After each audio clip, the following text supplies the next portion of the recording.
وہ میری جماعت میں سے نہیں۔ جو شخص جھوٹ اور فریب کو نہیں چھوڑتا وہ میری جماعت میں سے نہیں ہے۔ جو شخص دنیا کے لالچ میں پھنسا ہوا ہے اور آخرت کی طرف آنکھ اٹھا کر بھی نہیں دیکھتا وہ میری جماعت میں سے نہیں ہے۔ جو شخص در حقیقت دین کو دنیا پر مقدم نہیں رکھتا وہ میری جماعت میں سے نہیں ہے۔ جو شخص پورے طور پر ہر ایک بدی سے اور ہر ایک بد عملی سے یعنی شراب سے اور قمار بازی سے، بد نظری سے اور خیانت سے، رشوت سے اور ہر ایک ناجائز تصرف سے توبہ نہیں کرتا وہ میری جماعت میں سے نہیں ہے۔ جو شخص پنجگانہ نماز کا التزام نہیں کرتا وہ میری جماعت میں سے نہیں ہے۔ جو شخص دعا میں لگا نہیں رہتا اور انکسار سے خدا کو یاد نہیں کرتا وہ میری جماعت میں سے نہیں ہے۔ جو شخص بد رفیق کو نہیں چھوڑتا جو اس پر بد اثر ڈالتا ہے وہ میری جماعت میں سے نہیں ہے۔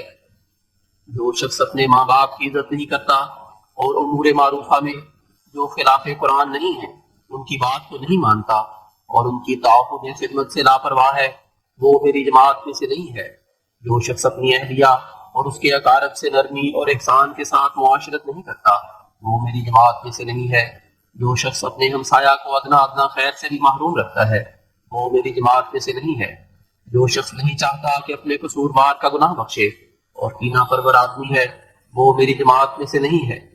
ہر ایک مرد جو بیوی سے یا بیوی خامن سے خیانت سے پیش آتی ہے وہ میری جماعت میں سے نہیں ہے۔ جو شخص اس عہد کو جو اس نے بیعت کے وقت کیا تھا کسی پہلو سے توڑتا ہے وہ میری جماعت میں سے نہیں ہے۔ جو شخص مجھے فی الواقعہ مسیح موعود اور مہدی موعود نہیں سمجھتا وہ میری جماعت میں سے نہیں ہے۔ اور جو شخص امور معروفہ میں میری اطاعت کرنے کے لیے تیار نہیں ہے وہ میری جماعت میں سے نہیں ہے۔ اور جو شخص مخالفوں کی جماعت میں بیٹھتا ہے اور ہاں میں ہاں ملاتا ہے وہ میری جماعت میں سے نہیں ہے۔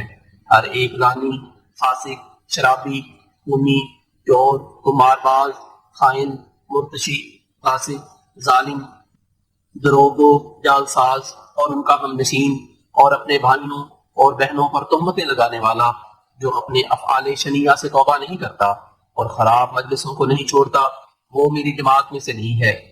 باتوں کے بعد پھر میں کہتا ہوں کہ یہ مت خیال کرو کہ ہم نے ظاہری طور پر بیعت کر لی ہے۔ ظاہر کچھ چیز نہیں، خدا تمہارے دلوں کو دیکھتا ہے اور اسی کے موافق تم سے معاملہ کرے گا۔ دیکھو میں یہ کہہ کر فرض تبلیغ سے سبکدوش ہوتا ہوں کہ گناہ ایک زہر ہے، اس کو مت کھاؤ۔ خدا کی نافرمانی ایک گندی موت ہے، اس سے بچو۔ دعا کرو تا تمہیں طاقت ملے۔